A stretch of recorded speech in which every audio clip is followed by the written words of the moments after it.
the silent mutation. The world was never the same after the outbreak. It started with small cases, flu-like symptoms, fatigue, mild hallucinations. Then came the mutations.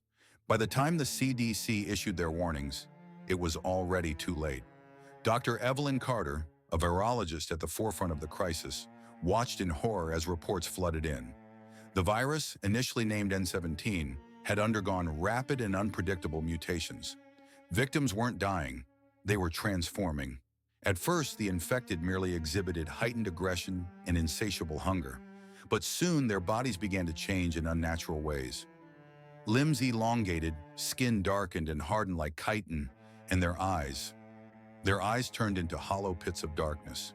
Evelyn and a team of scientists had barricaded themselves in a high-security lab deep in Montana. Their goal was to synthesize a cure, but research had hit a dead end. What terrified them most wasn't just the mutations, but how the infected seemed to act with purpose, as if they were being guided by something. One night, as she worked in the lab, Evelyn noticed an anomaly in the blood samples. The virus wasn't just altering the host, it was communicating. Patterns in the genetic structure suggested coordination, a hive mind. "It's adapting," she whispered, heart pounding. "It's evolving." That night, the facility lost contact with the outside world. The military, once their greatest defense, had gone silent. The few remaining satellites showed desolate streets, abandoned cities, and something else. Strange, pulsating growths emerging from the infected bodies. They were becoming something new. Then came the first breach. A security guard, long thought to be uninfected, suddenly collapsed, convulsing violently before standing up with a jerking, unnatural grace. His mouth opened unnaturally wide, emitting an ear-splitting shriek that echoed through the halls. Lights flickered. The emergency alarms wailed. The creatures had found them. Evelyn and the remaining scientists fled deeper into the facility as security fought in vain. Gunfire erupted, followed by sickening guttural sounds. The creatures didn't just attack, they consumed, absorbing flesh, growing larger with each victim. In the control room, Evelyn watched the security monitors. The infected were not mindless. Some of them moved with military precision, breaching doors, shutting off lights, cutting off escape routes.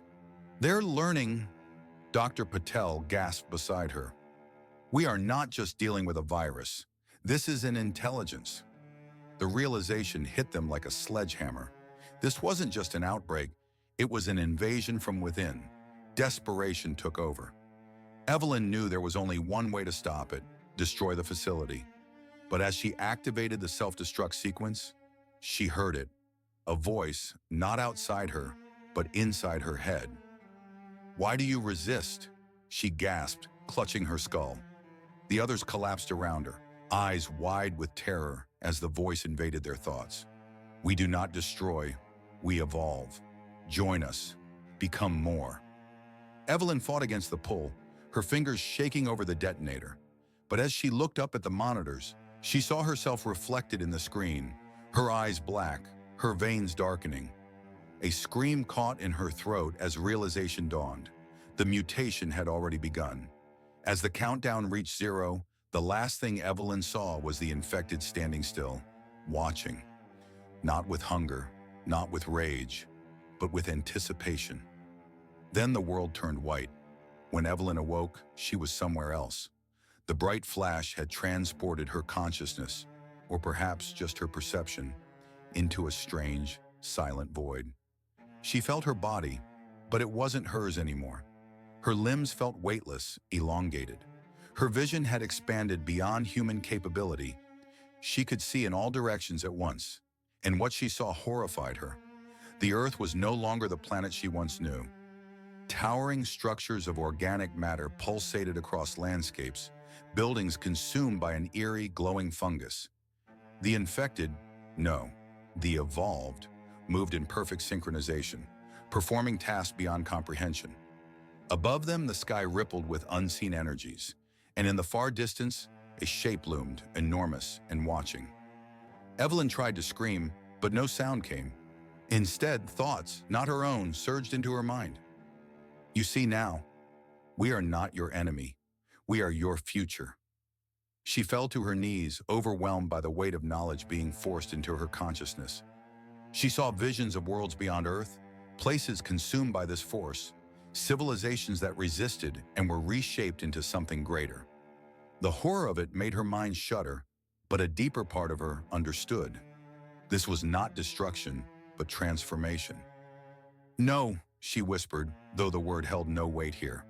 "I won't become one of you. You already have." She looked down at her hands. The skin was no longer skin.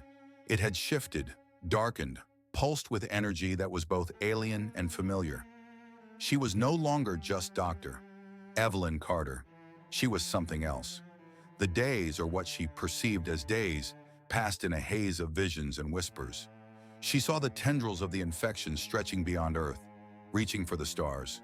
It wasn't just a planetary event, it was cosmic. Evelyn wandered through the ruins of what had been her world.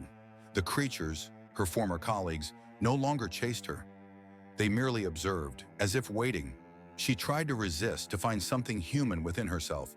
But with each moment, the voice inside her grew louder. "Join us, accept, become."